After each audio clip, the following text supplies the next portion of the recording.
Hello বন্ধুরা, আমার নাম সুচিত্রা দেবী। আমি কলকাতার একজন মেয়ে। আজকে আমি তোমাদেরকে যে গল্পটি বলব সেটি আমার দেওর রাকেশকে নিয়ে। আমার দেওরটা অনেক কিউট ছিল। সে আমার কথা সবসময় মানত। রাকেশ দেখতে সুদর্শন এবং তার কথাবার্তা খুবই আন্তরিক। তার হাসি এবং বন্ধুত্বপূর্ণ স্বভাব সবার মন জয় করে। আমাদের বিয়ে পারিবারিকভাবেই হয়েছিল। আমার স্বামী হিতেশ একজন ব্যবসায়ী এবং তিনি তার কাজের জন্য প্রায়ই বাইরে থাকতেন। আর ফলশ্রুতিতে আমার দাও রাকেশের সঙ্গে আমার একটা বন্ধুত্বপূর্ণ সম্পর্ক গড়ে উঠল। অতঃপর একদিন যা ঘটল বন্ধুরা, বাকিটা গল্পেই বলছি। আশা করি তোমরা আমার পুরো গল্পটি খুব মনোযোগ সহকারে শুনবে।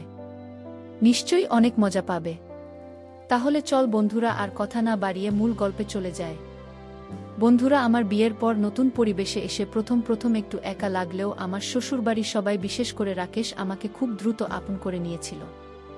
তাদের ভালোবাসা এবং সমর্থনে আমি কখনোই বুঝতে পারিনি যে আমি নতুন কোনো পরিবারে এসেছি। হিতেশের ব্যবসার কারণে তিনি মাসের বেশিরভাগ সময় বাড়ির বাইরে থাকতেন। এই সময় আমি প্রায় একা থাকতাম, কিন্তু রাকেশ সব সময় আমার পাশে থাকত।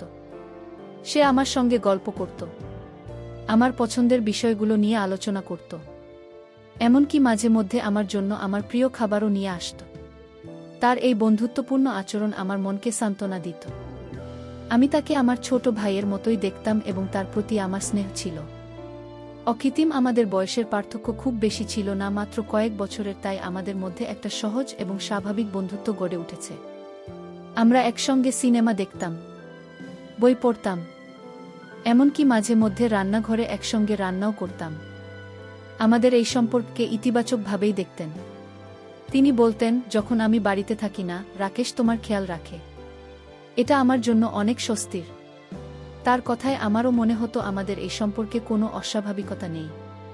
তবে সময়ের সাথে সাথে রাকেশের কিছু আচরণ আমার কাছে একটু অস্বাভাবিক লাগতে শুরু করে। সে মাঝে মধ্যে আমার প্রতি খুব বেশি মনোযোগ দিত, যেমন আমার পছন্দের রং, ফুল বা আমার মন খারাপের কারণগুলো নিয়ে অতিরিক্ত খেয়াল রাখত। এই বিষয়গুলো আমাকে একদিকে যেমন খুশি করত, তেমনি মনে একটা অস্থিতি তৈরি করত। আমি ভাবতাম হয়তো আমি বেশি ভেবে ফেলছি। হিতেশ বাড়িতে না থাকার কারণে হয়তো আমার মনে নানারকম চিন্তা আসছে। আমি নিজেকে বোঝাতাম যে রাকেশ আমাকে তার দিদির মতোই সম্মান করে এবং তার আচরণ শুধুই বন্ধুত্বপূর্ণ। কিন্তু কিছু ঘটনা আমার মনে প্রশ্ন তৈরি করতে শুরু করে। রাকেশের কথাবার্তায় মাঝে মধ্যে এমন কিছু ইঙ্গিত থাকত যা আমাকে ভাবিয়ে তুলত। তার কথার মধ্যে একটা গভীরতা থাকত যা শুধু বন্ধুত্বের সীমার মধ্যে থাকত না। আমি তার সঙ্গে কথা বলার সময় মাঝে মাঝে অস্বস্তি বোধ করতাম। আমার মনে হতো সে যেন আমার মনের ভিতরে চিন্তাগুলো বোঝার চেষ্টা করছে। আমি হিতেশকে খুব ভালোবাসতাম এবং আমাদের পারিবারিক সম্পর্কে কোনো সমস্যা হোক তা আমি কখনোই চাইতাম না। রাকেশের এই আচরণ আমার মনে একটা দ্বিধা তৈরি করেছিল। আমি বুঝতে পারছিলাম না এই পরিস্থিতি আমি কিভাবে সামলাব। তার সঙ্গে সরাসরি কথা বলার সাহসও আমার ছিল না, কারণ আমি ভয় পেতাম যে যদি আমার ধারণা ভুল হয় তাহলে আমাদের এই সুন্দর সম্পর্ক নষ্ট হয়ে যেতে পারে। আমাদের সম্পর্কের এই টানাপোড়েনের মধ্যেই একদিন এক ঘটনা ঘটল যা আমার মনের দ্বিধাকে আরও বাড়িয়ে দিল। সেদিন ছিল এক ঝড় বৃষ্টির রাত। আকাশ ভেঙে বৃষ্টি নামছিল, সাথে প্রচণ্ড বজ্রপাত। বাড়িতে সেদিন আমার শ্বশুর শাশুড়ি এক আত্মীয়ের বাড়িতে গিয়েছিলেন, আর হিতেশ ব্যবসার কাজে শহরের বাইরে ছিল। বাড়িতে ছিলাম শুধু আমি আর রাকেশ। আমি ছোটবেলা থেকেই বজ্রপাতের শব্দে খুব ভয় পেতাম। সে রাতেও ডার ব্যতিক্রম হল না। রাত যত গভীর হচ্ছিল, ঝড়ের তীব্রতা ততবার ছিল। প্রতিটি বজ্রপাতের শব্দে আমার বুকটা কেঁপে উঠছিল। আমি নিজের ঘরে একা একা ভয়ে জড়সড় হয়ে বসেছিলাম। এক সময় ভয়টা এতটাই বেড়ে গেল যে আমার পক্ষে আর একা থাকার সম্ভব হচ্ছিল না। আমি অনেক দ্বিধা নিয়ে শেষ পর্যন্ত রাকেশের ঘরের দিকে এগিয়ে গেলাম। তার ঘরের দরজায় হালকা টোকা দিতেই সে দরজা খুলে দিল। আমাকে ওই অবস্থায় দেখে সে কিছুটা অবাক হল, কিন্তু পরক্ষণেই তার মুখের চিন্তার ছাপ ফুটে উঠল। আমি কিছুটা ইতস্তত করে তাকে বললাম, আমার খুব ভয় করছে, আমি একা থাকতে পারছি না। আমার কথা শুনে রাকেশ মৃদু হাসল, বলল, আরে ভাবি, এতে ভয় পাওয়ার কি আছে, তুমি ভেতরে এসে বসো। আমি তার ঘরে গিয়ে বসলাম। সে আমার জন্য এক গ্লাস জল নিয়ে এলো। তার স্বাভাবিক আচরণ দেখে আমার ভয়টা কিছুটা কমল। সে আমার সাথে গল্প শুরু করলো যাতে আমার মনটা অন্যদিকে থাকে। আমরা অনেকক্ষণ ধরে গল্প করছিলাম, ছোটবেলার গল্প, কলেজের গল্প, নানা রকম মজার কথা। তার কথা বলার ভঙ্গিটা এতটাই স্বাভাবিক আর আন্তরিক যে আমি ভুলেই গিয়েছিলাম যে বাইরে কতটা ঝড় হচ্ছে, কিন্তু গল্পের মাঝে আমি একটা বিষয় লক্ষ্য করলাম, সে বারবার আমার দিকে একটু বেশি মনোযোগ দিয়ে তাকাচ্ছিল। সেই দৃষ্টিতে ছিল এক ধরনের আন্তরিকতা যা আমাকে কিছুটা অস্বস্তিতে ফেলছিল। আমি তার এই চাহনিটা এড়িয়ে যাওয়ার চেষ্টা করছিলাম, কিন্তু পারছিলাম না। এক সময় আমি আর থাকতে না পেরে তাকে জিজ্ঞেসই করে ফেললাম, কি দেখছো আমার দিকে এমন করে তাকিয়ে? আমার প্রশ্নে সে যেন কিছুটা অপ্রস্তুত হয়ে গেল। তারপর একটা দীর্ঘশ্বাস ফেলে বলল, ভাবি, আমি শুধু ভাবছিলাম তুমি এত ভয় পাচ্ছিলে। এখন একটু শান্ত হয়েছ কি না? তুমি আমার দিদির মতো, তোমার খেয়াল রাখা আমার দায়িত্ব। তার এ কথা আমার কানে কিছুটা অস্বাভাবিক লাগল। আমি নিশ্চিত ছিলাম না এটা শুধুই ভাইয়ের মতো যত্ন নাকি অন্য কিছু। আমি তার কথার কোনো উত্তর দিতে পারলাম না। শুধু বললাম, অনেক রাত হয়েছে, ঝড় বৃষ্টিও কমে এসেছে, এবার আমি নিজের ঘরে যাই। এই বলে আমি তার ঘর থেকে বেরিয়ে এলাম। কিন্তু সেদিনের রাতটা আমার ঘুম এল না। রাকেশেরই আন্তরিক চাহনি আর তার কথাগুলো আমার মাথায় ঘুরপাক খেতে লাগল। আমার মনে হচ্ছিল রাকেশ হয়তো আমার প্রতি একটু বেশি যত্নশীল হয়ে পড়ছে। আমার স্বামীর অনুপস্থিতিতে সে হয়তো আমার কাছাকাছি থাকার চেষ্টা করছে। এই ভাবনাটা আমাকে অস্থির করে তুলল। আমি কিছুতেই মন থেকেই চিন্তাটা দূর করতে পারছিলাম না।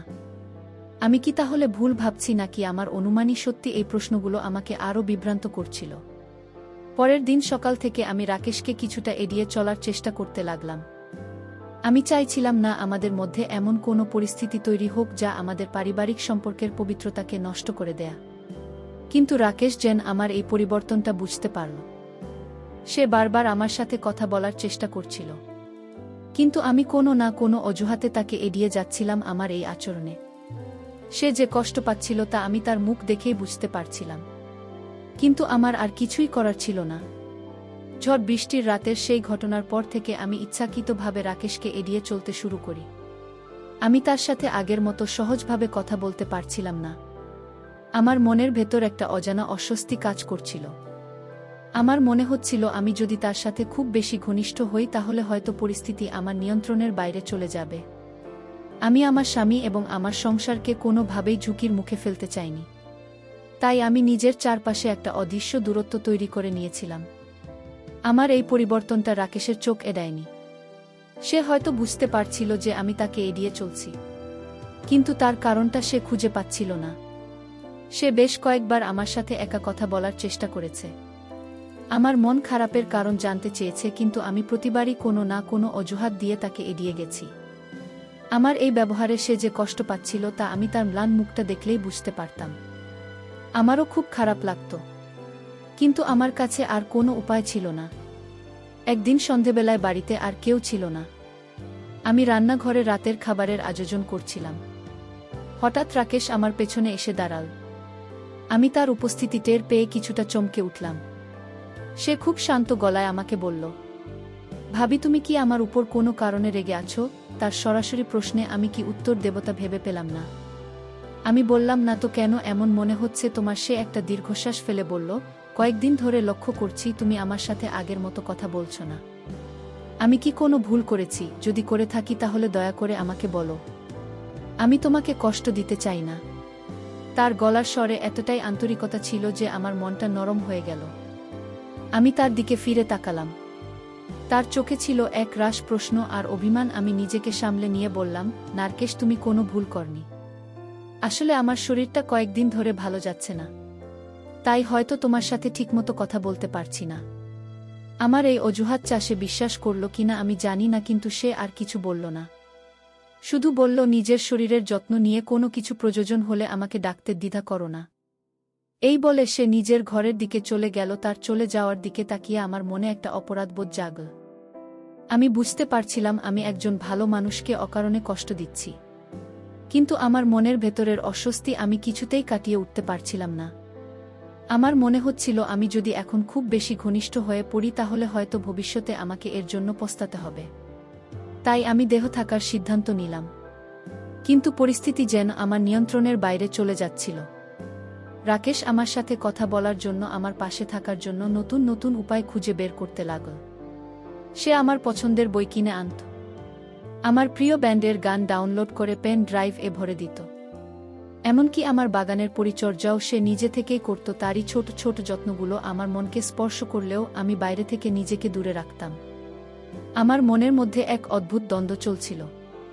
একদিকে ছিল আমার সংসার আর আমার স্বামীর প্রতি আমার দায়বদ্ধতা, আর অন্যদিকে ছিল রাকেশের প্রতি আমার স্নেহ আর তার জন্য আমার খারাপ লাগা। আমি বুঝতে পারছিলাম না কোন পথটা আমার জন্য সঠিক। আমি কি রাকেশের সাথে খোলামেলাভাবে কথা বলবো নাকি তাকে এভাবেই এড়িয়ে চলব? এই চিন্তায় আমার রাতের ঘুম উড়ে গিয়েছিল। এভাবেই দিন কাটছিল। আমি আর রাকেশের মধ্যে একটা অদৃশ্য দূরত্ব তৈরি হয়েছিল। আমরা একই ছাদের নিচে থেকেও যেন দুইটা ভিন্ন জগতের বাসিন্দা হয়ে গিয়েছিলাম। আমি আমার কাজে ব্যস্ত থাকতাম, আর সে তার পড়াশোনা আর বন্ধুদের নিয়ে। আমাদের মধ্যে কথা হতো, কিন্তু সেই কথায় আগের মতো কোনো আন্তরিকতা ছিল না। ছিল শুধু কিছু নিয়মমাফিক সৌজন্য। একদিন সন্ধ্যায় আমি বারান্দায় বসে কফি খাচ্ছিলাম। আকাশটা মেঘলা ছিল, ঠান্ডা বাতাস বইছিল। আমার মনটাও আকাশের মতোই বিষণ্ণ ছিল। হঠাৎ রাকেশ আমার পাশে এসে দাঁড়াল।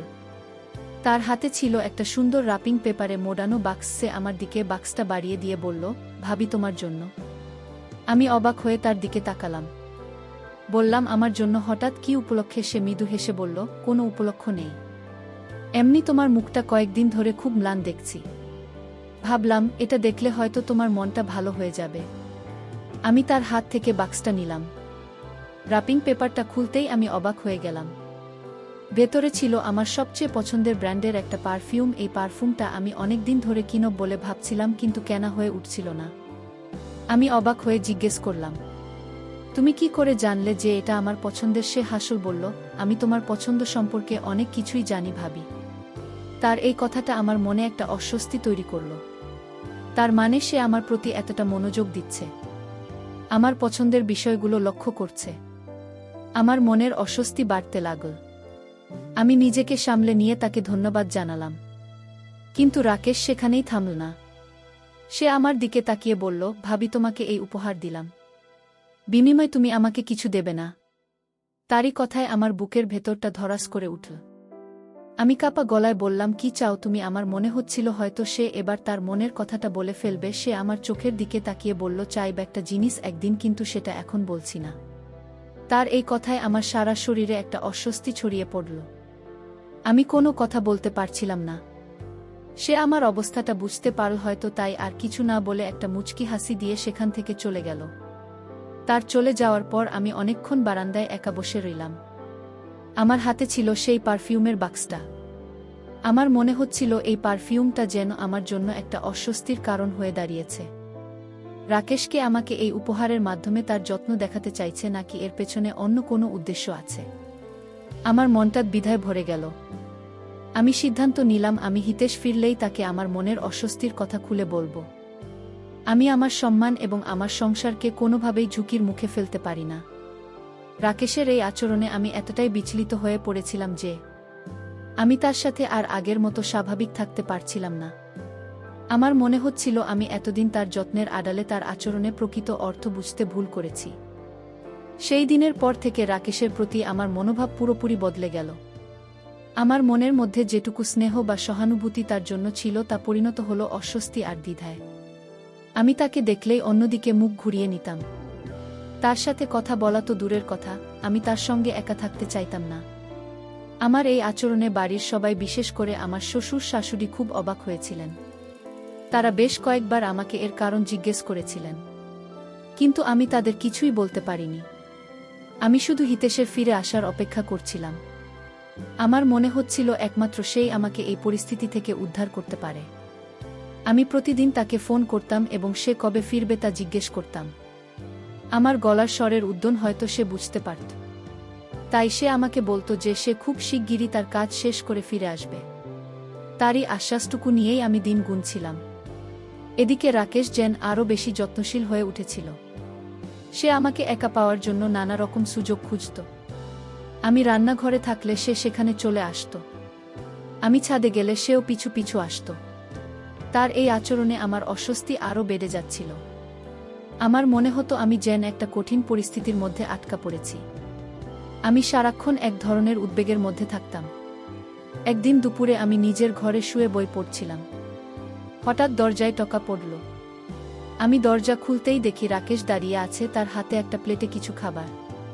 সে আমাকে বলল, ভাবি, মাছ তোমার পছন্দের খাবারটা রান্না করেছে। তুমি নিচে খেতে গেলে না, তাই আমি তোমার জন্য নিয়ে এলাম।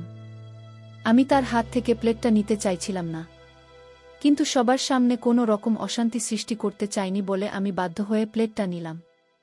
আমি প্লেটটা নিয়ে দরজাটা বন্ধ করে দিতে যাচ্ছিলাম, কিন্তু সে দরজার পাল্লাটা ধরে বলল, ভাবি, আমার সাথে কি একটা কথা বলা যায়? আমি বিরক্ত হয়ে বললাম, আমার কোনো কথা নেই। সে আন্তরিক গলায় বলল, প্লিজ ভাবি, শুধু একটা। আমি তোমার কাছে জানতে চাই, আমি কি ভুল করেছি যে তুমি আমার সাথে এমন আচরণ করছো? তার এই প্রশ্নে আমার মেজাজটা হারিয়ে গেল। আমি আর নিজেকে সামলে রাখতে পারলাম না। আমি উঁচু গলায় বললাম, তুমি জানো না তুমি কি ভুল করেছ? তোমার ওই অতিরিক্ত মনোযোগ, তোমার ওই অদ্ভুত কথা, তোমার ওই উপহার দেওয়ার চেষ্টা, এগুলো কি কিছুই নয়? তুমি কি ভেবেছ আমি কিছুই বুঝি না? তুমি আমার স্বামীর অনুপস্থিতির সময় আমার প্রতি অতিরিক্ত যত্ন দেখানোর চেষ্টা করছো, তাই না? আমার এই কথাগুলো শুনে রাকেশ যেন হতবাক হয়ে গেল, তার মুখটা ফ্যাকাশে হয়ে গেল, চোখ দুইটা ছলছল করে উঠল। সে এমনভাবে আমার দিকে তাকিয়েছিল যেন সে আমার কথাগুলো বিশ্বাস করতে পারছে না। তার এই অবস্থা দেখে আমার মনের ভেতরটা কেমন যেন মোচ দিয়ে উঠল, কিন্তু আমি নিজের রাগকে প্রশ্রয় দিলাম। আমি ভাবলাম সে হয়তো এখন ধরা পড়ে গিয়ে অভিনয় করছে। সে কাঁপা গলায় বলল, ভাবি, তুমি আমাকে এই কথা বলতে পারলে আমি তোমার সম্পর্কে এমন চিন্তা করতে পারি? এটা তুমি ভাবলে কি করে? আমি আরও রেগে গিয়ে বললাম, আমার সাথে অভিনয় করতে এসো না। আমি তোমার সব চেষ্টা ধরে ফেলেছি। তুমি এক্ষুনি আমার ঘর থেকে বেরিয়ে যাও, আর ভবিষ্যতে কখনো আমার সাথে একা কথা বলার চেষ্টা করবে না। আমার কথা শুনে তার চোখ দিয়ে জল গড়িয়ে পড়ল। সে আর একটা কথা না বলে চুপচাপ সেখান থেকে চলে গেল। রাকেশের সাথে সেই উত্তপ্ত বাক্য বিনিময়ের পর বাড়ির পরিবেশটা আরও থমথমে হয়ে গেল। সে পুরোপুরি নিজের মধ্যে গুটিয়ে গেল। সারাদিন নিজের ঘর থেকে বেরোত না, খাওয়া দাওয়াও ঠিকমতো করত না। তার এই অবস্থা দেখে আমার শ্বশুর শাশুড়ি খুব চিন্তিত হয়ে পড়লেন। তারা আমাকেও জিজ্ঞেস করলেন যে আমাদের মধ্যে কিছু হয়েছে কিনা। আমি প্রতিবারই সত্যিটা এড়িয়ে গেছি। আমি কিভাবে তাদের বলব যে তাদের ছোট ছেলে তাদের বড় ছেলের স্ত্রীর প্রতি অতিরিক্ত মনোযোগ দিয়েছে? এটা ভাবতেও আমার অস্বস্তি হচ্ছিল। আমার মনের ভেতরটাও খুব একটা শান্তিতে ছিল না। রাকেশের সেই ছলছল চোখ দুইটা আমাকে প্রতিনিয়ত তাড়া করে বেড়াচ্ছিল। আমি যখনই একা থাকতাম তখনই তার সেই আহত মুখটা আমার চোখের সামনে ভেসে উঠত। আমার মনের এক কোণে বারবার প্রশ্ন জাগছে, আমি কি সত্যি ঠিক করেছি? রাকেশ কি সত্যি সেরকম ছেলে যেমনটা আমি ভাবছি, নাকি আমারই কোথাও বুঝতে ভুল হচ্ছে? কিন্তু পরক্ষণেই আমার মনে পড়ত তার সেই অদ্ভুত আচরণ, তার সেই অস্পষ্ট কথাগুলো। আমার মনে হতো না আমি কোনো ভুল করিনি। সে নিশ্চয়ই আমার সরলতার সুযোগ নিতে চেয়েছিল। আমি তাকে সময়মতো থামিয়ে দিয়ে ঠিকই করেছি, এই ভেবে আমি নিজের মনকে শক্ত করার চেষ্টা করতাম।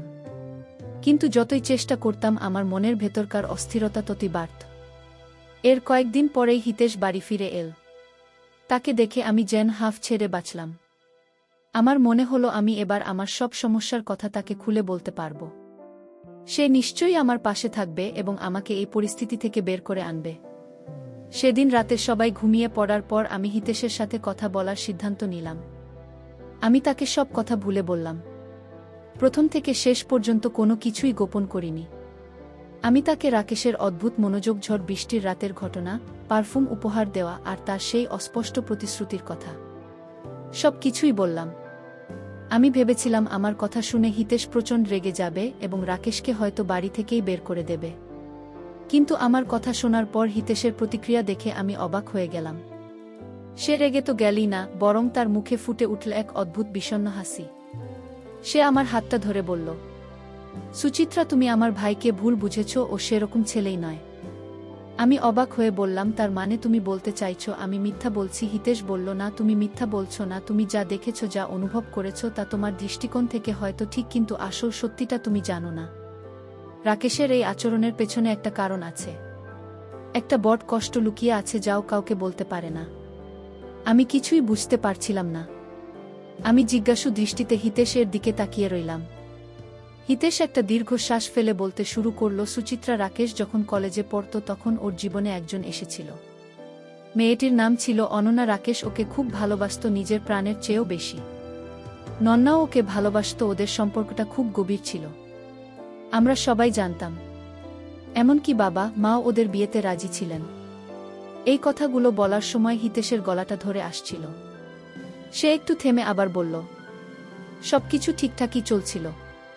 ওদের বিয়ের কথাও প্রায় পাকা হয়ে গিয়েছিল। কিন্তু হঠাৎ একদিন একটা দুর্ঘটনা ওদের জীবনটাকে তছনছ করে দিল। একটা মর্মান্তিক গাড়ি দুর্ঘটনায় অনন্যা আমাদের সবাইকে ছেড়ে চলে গেল। এই ঘটনাটা রাকেশকে ভেতর থেকে পুরোপুরি ভেঙে দিয়েছিল, ও প্রায় পাগল হয়ে গিয়েছিল। দিনের পর দিন নামা খাওয়া ছেড়ে দিয়ে শুধু অনন্যার ছবি বুকে নিয়ে বসে থাকত। আমার বুকের ভেতরটা মোচ দিয়ে উঠল। আমি ভাবতেও পারছিলাম না যে রাকেশের হাসি খুশি মুখের পেছনে এত বড় একটা কষ্ট লুকিয়ে আছে। হিতেশ বলে, চল।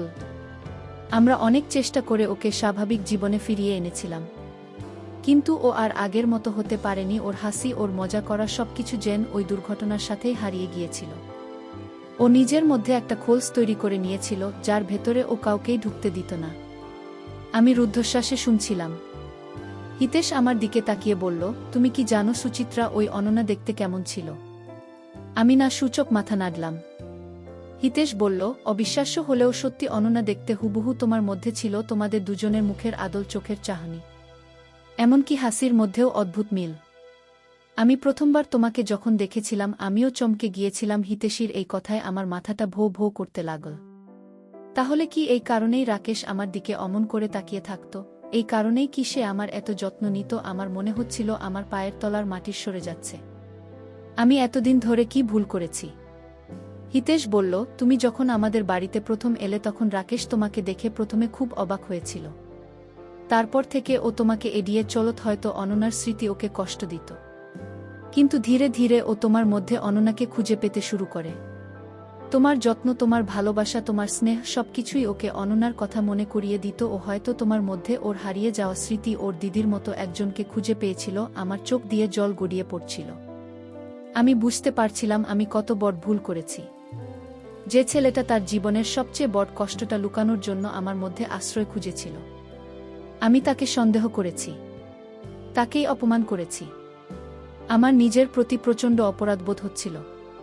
হিতেশ আমার চোখের জল মুছিয়ে দিয়ে বলল, ও তোমাকে যে পারফিউমটা দিয়েছিল ওটা অনন্যার, ও খুব পছন্দের ছিল। আর ও যে বলেছিল একদিন একটা জিনিস চাইব না করতে পারবে না। আমি নিশ্চিত ও হয়তো শুধু এটাই চাইতো যে তুমি ওকে ওর আগের হাসি খুশি জীবনে ফিরে আসতে সাহায্য করবে। ও তোমাকে ওর বন্ধু, ওর গাইড হিসেবে পেতে চেয়েছিল সুচিত্রা, এর বেশি কিছুই না। হিতেশের কাছ থেকে সবটা শোনার পর আমার মনে হচ্ছিল আমার উপর যেন আকাশ ভেঙে পড়েছে। আমি সারা রাত ঘুমাতে পারিনি। নিজের ভুলের জন্য অনুশোচনায় আমার ভেতরটা জ্বলছিল।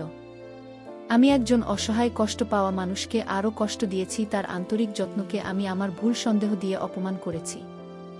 আমার মনে হচ্ছিল আমার ক্ষমা যাওয়ারও কোনো অধিকার নেই। পরের দিন সকালে আমি ঘুম থেকে উঠে সোজা রাকেশের ঘরের দিকে গেলাম। আমার পা দুইটা কাঁপছিল, বুকের ভেতরটা ধুক বুক করছিল। আমি জানি না আমি কোনো মুখে তার সামনে গিয়ে দাঁড়াবো। আমি তার দরজায় টোকা দিলাম। ভেতর থেকে কোনো সাড়া এল না। আমি আবার টোকা দিলাম। এবার ভেতর থেকে দুর্বল গলায় আওয়াজ এলো, কে? আমি বললাম, আমি ভাবি। অনেকক্ষণ পর দরজাটা খুলল। রাকেশকে দেখে আমি চমকে উঠলাম।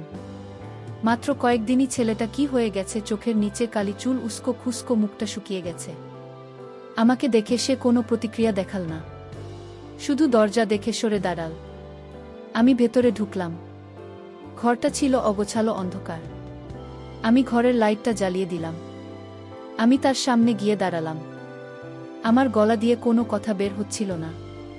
আমি তার দিকে তাকিয়ে শুধু কাঁদতে লাগলাম। আমার কান্না দেখে সে হয়তো কিছুটা অবাক হলো। আমি কাঁপা কাঁপা গলায় বললাম, রাকেশ, আমাকে ক্ষমা করে দিস। আমি না জেনে না বুঝে তোকে অনেক বড় কষ্ট দিয়েছি। আমি একটা ভুল করে ফেলেছি। আমার কথা শুনে রাকেশের মুখে কোনো ভাবান্তর হলো না। সে শুধু শান্ত গলায় বলল, তুমি কোনো ভুল করনি ভাবি, যা সত্যি তাই বলেছ। আমি বললাম, না, আমি সত্যি বলিনি। আমি সবটা জেনেছি। আমি জানি তুই আমার মধ্যে কাকে কাকে খুঁজছিস। আমি জানি তোর কষ্টের কথা। তুই আমাকে তোর দিদির জায়গায় বসিয়েছিলিস। আর আমি তোকে সন্দেহ করেছি। এই কথা বলার সাথে সাথে আমি কান্নায় ভেঙে পড়লাম। এবার রাকেশের চোখেরও বাঁধ ভেঙে গেল। সে বাচ্চার মতো ফুপিয়ে কেঁদে উঠে বলল, হ্যাঁ ভাবি, আমি তোমার মধ্যে আমার অনন্যাকে খুঁজে পেয়েছিলাম। তোমার হাসি, তোমার কথা সব কিছুই আমাকে ওর কথা মনে করিয়ে দিত। আমি তোমাকে আমার সব কষ্টের কথা বলতে চেয়েছিলাম। তোমার কাছে একটু শান্তি খুঁজতে চেয়েছিলাম, কিন্তু আমি পারিনি। আমার ভয় করত যদি তুমিও আমাকে ভুল বোঝো। আমরা দুজনেই অনেকক্ষণ ধরে কাঁদলাম। কান্নার মাধ্যমে হয়তো আমাদের দুজনের মনের সব অভিমান সব কষ্ট ধুয়ে মুছে শ্বাস হয়ে গেল। কিছুক্ষণ পর আমি নিজেকে সামলে নিয়ে তার হাতটা ধরলাম। বললাম, আজ থেকে আমি তোর শুধু ভাবি নই, আমি তোর দিদি, তোর বন্ধু, তোর সব কষ্ট সব কথা তুই আমার সাথে শেয়ার করবি। আমি কথা দিচ্ছি আমি সবসময় তোর পাশে থাকব। আমার কথা শুনে রাকেশের মুখে অনেকদিন পর এক চিলতে হাসি ফুটে উঠল। সেই হাসিটা ছিল অম্লিন, আন্তরিক। আমি বুঝতে পারলাম আমাদের সম্পর্কের মধ্যে যে কালো মেঘ জমেছিল তা কেটে গেছে। আজ থেকে আমাদের এক নতুন আন্তরিক সম্পর্কের সূচনা হলো। ভাই বোনের সম্পর্ক, বন্ধুত্বের সম্পর্ক। আমি সিদ্ধান্ত নিলাম, আমি রাকেশকে তার অতীত ভুলে নতুন করে জীবন শুরু করতে সাহায্য করব। বন্ধুরা, আমার জীবনের এই গল্প আমাকে শিখিয়েছে, আমরা অনেক সময় যা দেখি বা যা অনুভব করি সেটাই সত্যি বলে ধরেনি, কিন্তু প্রতিটি ঘটনার পেছনেই একটা অন্য গল্প থাকতে পারে যা আমাদের অজানা। তাই হুট করে কোনো সিদ্ধান্ত নেওয়া বা কাউকে ভুল বোঝার আগে আমাদের উচিত পর্দার পেছনের আসল সত্যিটা জানার চেষ্টা করা। সম্পর্ক বিশ্বাসের উপর গড়ে ওঠে, সন্দেহের উপর নয়, বিশেষ করে পরিবারের মধ্যে। করে প্রতি বিশ্বাস এবং সম্মান বজায় রাখাটা অত্যন্ত জরুরি। তাই আমাদের প্রত্যেকেরই উচিত কাউকে ভুল বোঝার আগেই তাকে ভালো করে মূল্যায়ন করা। বন্ধুরা, গল্পটি যদি তোমাদের ভালো লাগে তাহলে লাইক, শেয়ার এবং সাবস্ক্রাইব করে পাশে থেকো। আর এতক্ষণ ধৈর্য ধরে তোমরা গল্পটি শোনার জন্য বন্ধুরা, তোমাদের সবাইকে অসংখ্য ধন্যবাদ।